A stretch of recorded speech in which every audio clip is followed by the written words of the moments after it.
Sí, como no, el próximo 26 de agosto se cumplirán 100 años del nacimiento de Julio Cortázar, un año de muchos centenarios, ¿no? El de Octavio Paz ya pasado, el de Efraín Huerta, José Revueltas, Nicanor Parra en Chile, que es el único escritor vivo que puede festejar realmente su centenario, ¿no?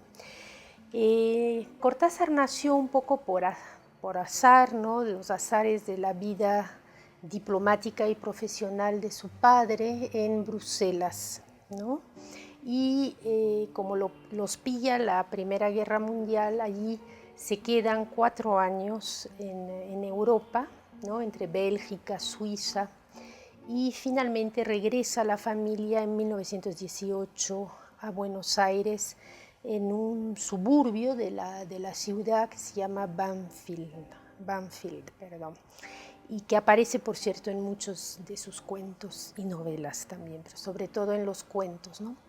Y bueno, ahí pasa su infancia, adolescencia, hasta que va a Buenos Aires a cursar la escuela normal para ser maestro en la Mariano Acosta, ¿no?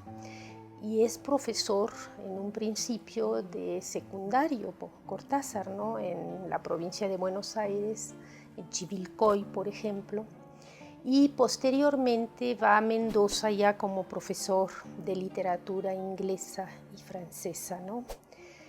Hasta digamos, que llega al poder el general Perón y renuncia a su puesto en la Universidad de Mendoza, dada, digamos, las restricciones, las censuras que impone el régimen de Perón, ¿no?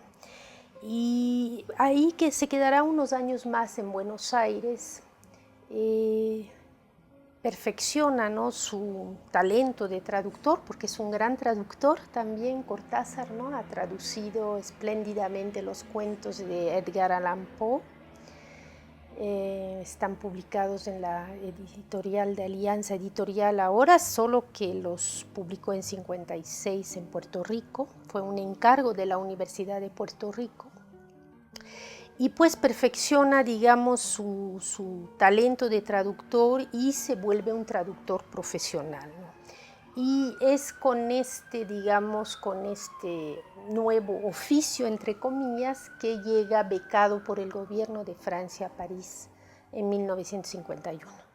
Será un viaje sin retorno.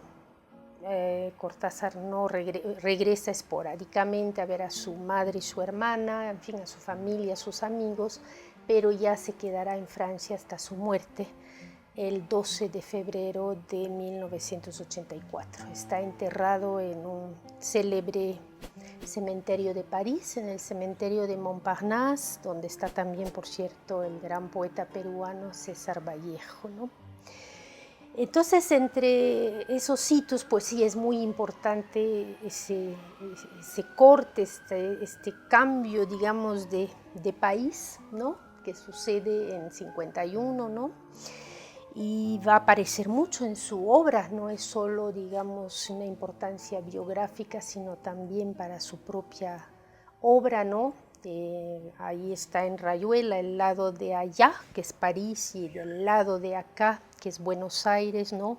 En muchos de sus cuentos, en los que hay pasajes entre un ámbito y el otro, ¿no? Y el otro hito importante, pues, desde luego, será ya en los años 60, su viaje a Cuba y su cada vez mayor compromiso con la realidad, diríamos, latinoamericana, hasta el final, ¿no? En que viaja mucho a Nicaragua, se compromete con la revolución sandinista y, digamos, la muerte lo pilla en esta última fase. O sea, Cortázar fue un escritor, podríamos decir, muy esteta, muy apolítico, ¿no? Onetti lo llamaba un brillante delfín de Sur, porque era muy cercano a la revista Sur en sus primeros años, y estaba centrado sobre sus intereses estéticos, ¿no? Y digamos, los años 60, a medida, digamos, que avanzan los años 60, sus múltiples viajes a Cuba va digamos, comprometiéndose más. Es un compromiso tal vez tardío, pero muy auténtico en el caso de Cortázar, ¿no? Algunos le han reprochado cierta ingenuidad política, pero no se puede negar que fue un compromiso auténtico, ¿no? Bueno, precisamente a propósito de lo que significó esta ida a Francia y esta, digamos, nueva y definitiva estancia en Francia, ¿no? Que fue muy criticada en su país, ¿no? Por un sentido nacionalista muy estrecho, ¿no? De que por qué no volvía a la Argentina, por qué se quedaba en Francia, ¿no? Entonces él dice que gracias a su estancia en Francia pudo escribir lo que escribió después, a partir de los años 50 para adelante, ¿no? Él habló alguna vez de que ir a Francia fue como el camino de Damasco para mí, ¿no? Como que le abrió otras perspectivas. Era un gran lector, había leído muchísima literatura francesa, pero el choque, la vivencia fue, digamos, lo que le abrió la vivencia en Francia otros caminos, ¿no? Hay una frase, una oración que quisiera leerles, que se encuentra en una carta que le escribe Cortázar en 1967 a Roberto Fernández Retamar, al escritor, poeta, ensayista cubano. Es una carta abierta que luego se publicará en Último Round del 69, ¿no? Y dice algo que creo nos dice, digamos, en sus propios términos y palabras, lo que significó este viaje a Francia, ¿no? Dice así: de la Argentina se alejó un escritor para quien la realidad, como lo imaginaba Mallarmé, debía culminar en un libro. En París nació un hombre para quien los libros deberán culminar en la realidad.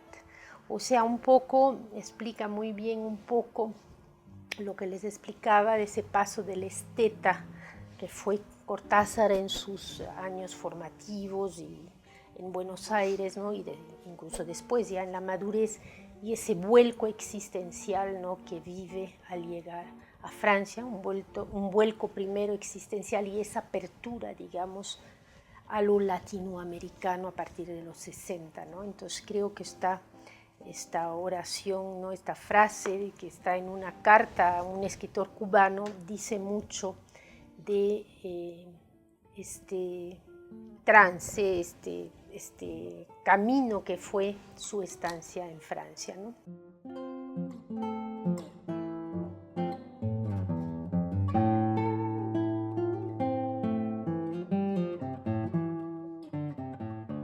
Yo creo que Cortázar fue primero conocido por sus cuentos fantásticos, ¿no? Él empieza, aunque su primer libro es un libro de poesía que publica con el seudónimo de Julio Denis, Presencia, en los años 30, finales de los 30, en realidad él es conocido por sus primeros libros de cuentos fantásticos, en particular por el primero, precisamente publicado el año en que se muda, en que se va a vivir a Francia, en Bestiario, en 1951, ¿no?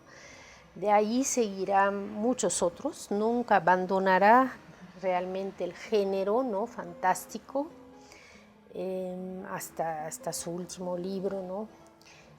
Sus últimos libros, digamos, solo que lo irá, digamos, alternando con muchos otros géneros, en particular la novela, los libros también objetos o los libros almanaque como Último Round, La Vuelta al Día en 80 Mundos y digamos incluso historietas. Al final de su vida escribió un librito de historietas, pero yo creo que los dos grandes, digamos, centros motores de su obra son los cuentos y las novelas. Antes de escribir Los Premios, que es del 61, su primera novela, y luego Rayuela del 63, a la que seguirán varias otras como 62, modelo para armar, o el libro de Manuel, digamos, el género en el que destaca Cortázar es el cuento, y el cuento fantástico, ¿no? Es interesante ver que Cortázar se negaba a una definición de lo fantástico, ¿no? Tiene un precioso texto que se llama Del sentimiento de lo fantástico, que aparece en este libro almanaque del 67, La vuelta al día en 80 mundos, que se titula Del sentimiento de lo fantástico, ¿no? Y él admiraba mucho el libro del crítico búlgaro-francés Todorov, ¿no? Introducción a lo fantástico, pero decía que se quedaba corto, que él lo leía y no acababa de captar, de entender lo que es lo fantástico leyendo ese libro, que es un ensayo de definición, de clasificación de lo fantástico frente a lo maravilloso, en fin, etc. Y él decía que lo fantástico, por eso habla del sentimiento de lo fantástico, ¿no? Que puede suceder en pleno luz del día, al mediodía, en la realidad cotidiana, ¿no? Pero que es un hecho que sucede de manera inesperada, casual, pero que escapa, eso era lo importante, a nuestra razón, a nuestras leyes cotidianas, ¿no? Está como debajo de esa costra de rutina, de costumbres, ¿no? Y llega por la vía, digamos, intuitiva, irracional, ¿no? Entonces, este sentimiento de los fantásticos, que es un territorio intermedio, ¿no? Entre, digamos, lo real, digamos, y lo otro, podríamos decir, otro acercamiento a lo fantástico, ¿no?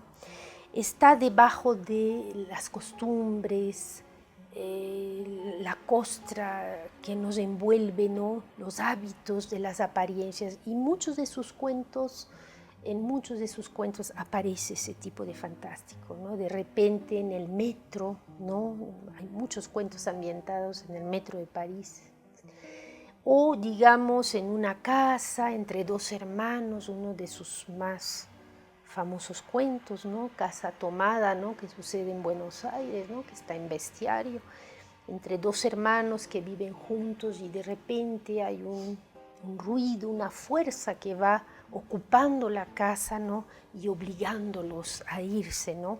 Nunca se sabrá qué es, pero es una fuerza irracional muy fuerte que los impele a la huida. Claro que ha tenido muchas lecturas de ese cuento, las políticas en particular, ¿no? Pero creo que Cortázar deja siempre, que es una de las cualidades de lo fantástico, además, deja siempre las cosas en un terreno de incertidumbre, de indecisión, ¿no? Ha pasado algo, pero no se sabe realmente qué sucedió. Por eso, del sentimiento de lo fantástico, algo que es aprehensible para, digamos, un ser, un lector también atento, ¿no? A esos otros signos, ¿no? Que no vemos, pero que nos rodean, ¿no? Permanentemente en la cotidianidad.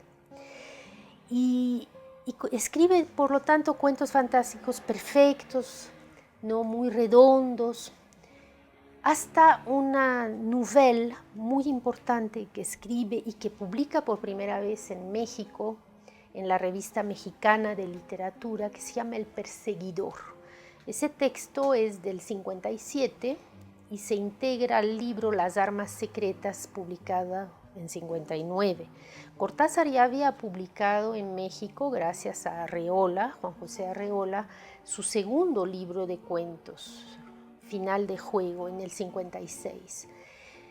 Y gracias a sus amigas argentinas que entonces vivían en México, Emma Susana Esperati Piñero y Ana María Barrenechea, que vino una temporada aquí precisamente en lo que fue el Colegio de México, entra en contacto con el mundo cultural mexicano, con Alfonso Reyes, con Antonio Latorre, con quien también hay cartas, y con los directores de la Revista Mexicana de Literatura, en esa época Emanuel Carballo y Carlos Fuentes, ¿no?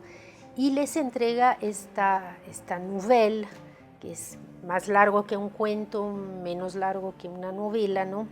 Que es la historia es un homenaje a Charlie Parker, el famoso, digamos, jazzista, y es una historia sobre, digamos, un personaje que es, digamos, Johnny Carter, un homenaje, ¿no?, a este jazzista que fue Charlie Parker. De hecho está dedicado a Charlie Parker y a su búsqueda, digamos, a la búsqueda de este músico, una búsqueda de absoluto, ¿no?, a través de la música, a través de la improvisación que es el jazz, y su relación con su biógrafo, ¿no?, con Bruno, el que escribe la biografía al mismo tiempo. Entonces, esta búsqueda de Charlie, de Johnny Carter en el texto,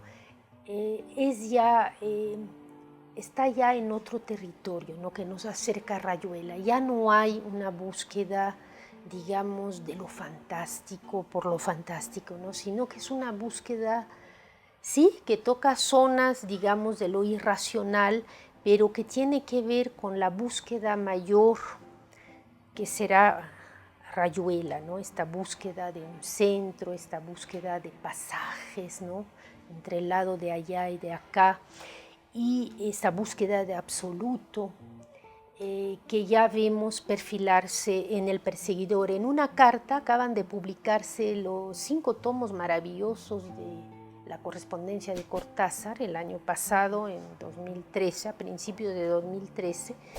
Hay una carta a Emma Susana Sperati que le reclama, digamos, amistosamente la escritura de más cuentos fantásticos, y él dice que ya está en otra cosa, que hay un golpe, que está dando un golpe de timón, así dice textualmente su obra, que lo lleva a explorar otras zonas de la realidad, otros territorios, y que necesita el género de la novela, un género mayor, para poder adentrarse en estos territorios. Entonces, El Perseguidor es como, digamos, un puente entre la primera etapa de los cuentos fantásticos y esta segunda etapa que empieza en los 60 de su incursión en la novela, ¿no?, con los premios primero en 61 y luego, sobre todo, con Rayuela.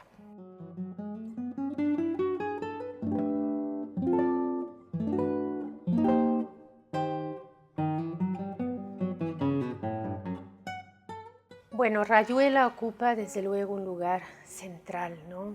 Es una novela, una gran novela, ¿no?, en la que se reconoció sobre todo la juventud, las nuevas generaciones de lectores, de escritores, y que, digamos, marca un hito, un antes y un después, ¿no? Es una novela que desató muchísimas críticas, sobre todo digamos, de colegas de su generación, que fue más comprendida, que fue más leída por los jóvenes y asimilada por los jóvenes que por, digamos, su generación. Cortázar ya tenía prácticamente entre 49 y 50 años, iba a cumplir 50 años, no 49, cuando publica en junio de 1963 Rayuela, ¿no?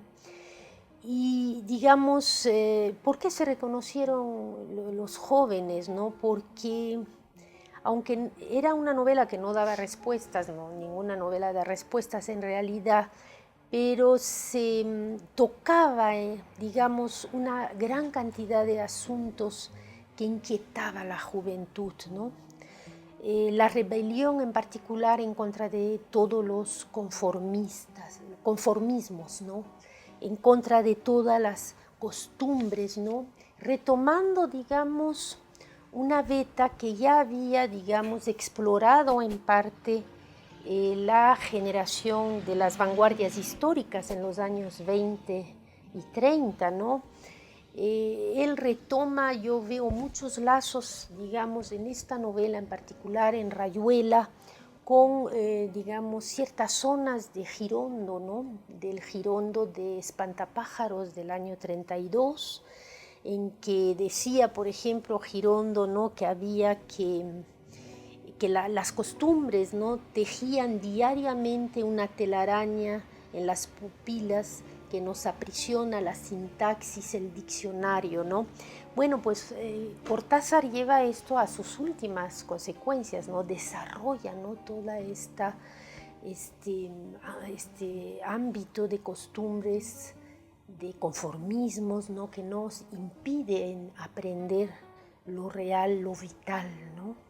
Entonces, yo creo que hay una línea, digamos, entre estas vanguardias históricas, una línea de continuidad en que retoma, ¿no? El surrealismo, desde luego, ¿no? También mucho del surrealismo, la renovación del amor, de lo que es el amor, ¿no? Que Cortázar lo pone en práctica en Rayuela, ¿no? Con esta fabulosa pareja de personajes, ¿no? Horacio y la Maga, ¿no? En París, que tiene sus dobles también en Buenos Aires, en el lado de acá, en Talita y Traveler, y en esa invención del lenguaje secreto, íntimo entre los amantes, ¿no? El gíglico, que aparece en Rayuela, que es también un retomar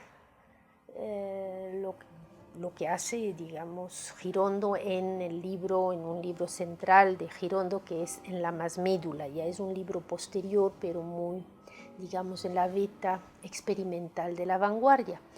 También retoma, digamos, en ese intento que hago de ver la continuidad, ¿no? Porque es ruptura, Rayuela, pero también es continuidad, ¿no? De su tradición. Lo que hizo, aunque se conociera mal en esos años, lo que hizo Macedonio Fernández, ¿no? Con su humor peculiar que hereda o que retoma, ¿no? Cortázar, ¿no? Con esas historias que reflexionan sobre sí mismo. El Museo de la Novela de la Eterna, que se publica paradójicamente después de Rayuela en 67 de manera póstuma, el que murió en los 50 Macedonio, es una serie de prólogos, ¿no? De prólogos sobre de la novela y nunca, digamos, y eso es la novela, ¿no? En el que, digamos, un texto muy experimental en el que tiene que intervenir el lector, ese famoso lector cómplice del cual se habla en Rayuela, ya está en Macedonio, ¿no?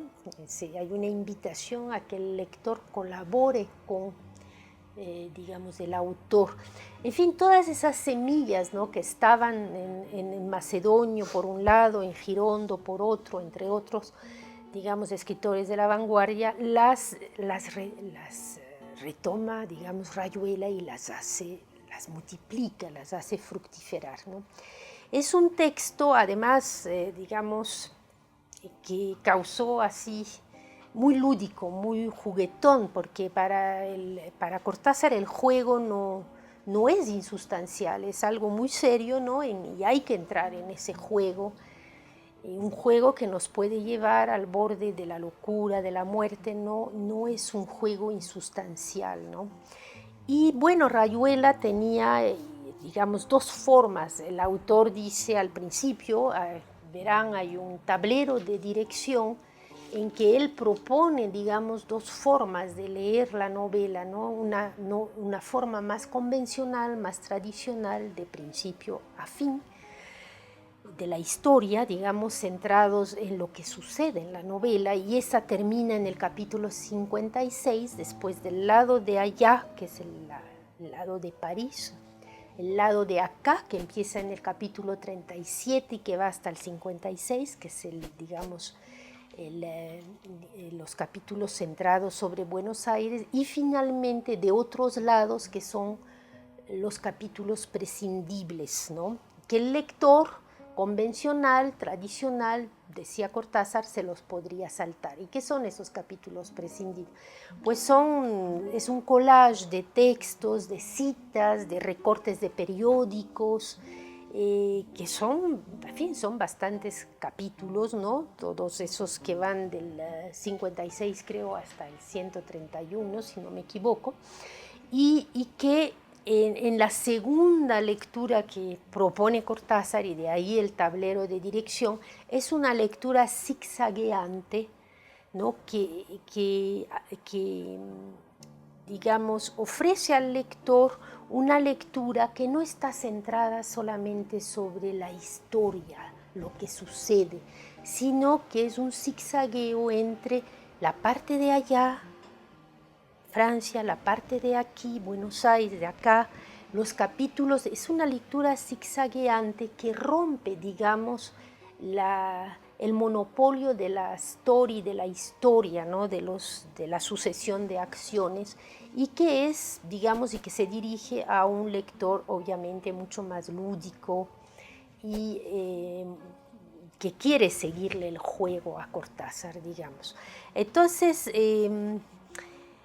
esa lectura, ¿no? digamos, bueno, causó un poco de desconcierto, digamos, se veía como algunos críticos le achacaron falta de seriedad, en fin, pero fue una lectura que me incluyo, ¿no? que nos sedujo enormemente, ¿no?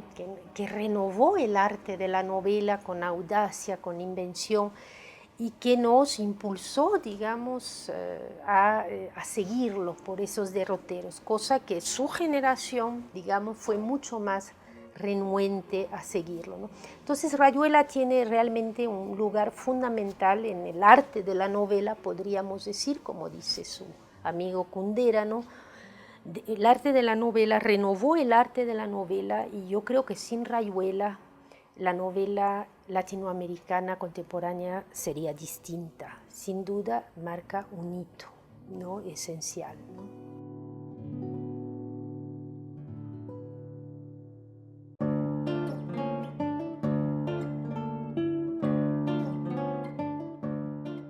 Bueno, pues yo tuve la enorme fortuna de conocer a Julio Cortázar en Toulouse, en la Universidad de Toulouse, donde yo estudiaba la licenciatura de Letras Hispánicas, estaba en primer año, y un profesor de Toulouse, Jean Andreu, que es un especialista de literatura argentina y en particular de la de Cortázar, ha escrito mucho, lo invitó, ¿no?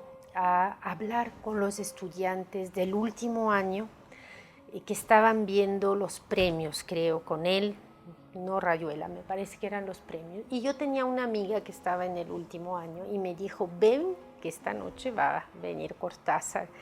Pero Cortázar me tocó, digamos, conocer el cambio de Cortázar. Era un ser, un hombre muy secreto, no le gustaba hablar en públicos grandes, no quiso ir al anfiteatro de la universidad porque era demasiado público esto. Entonces se armó una reunión, digamos, era el año 69, era antes del cambio de Cortázar, en que incluso llegará a Berkeley y dará conferencias ya en los años 80 en grandes anfiteatros. Yo lo conocí como ese ser solitario, ese caracol enconchado, como decía Neruda de él, que siempre estaba en un escondrijo, como un caracol dentro de su concha, ¿no? Así lo define Neruda en Confieso que he vivido, ¿no? Entonces aceptó ir y, digamos, en la sala trasera de un café de Toulouse, que se llamaba el Café des Arènes, cerca de la universidad, y en la sala trasera había una cortina, o sea que ni siquiera los contertulios del café podían verlo. Entonces, bueno, era un grupo pequeño y pues yo con esta amiga del último año me colé, y ahí conocí ese Cortázar del año 69, todavía muy secreto, muy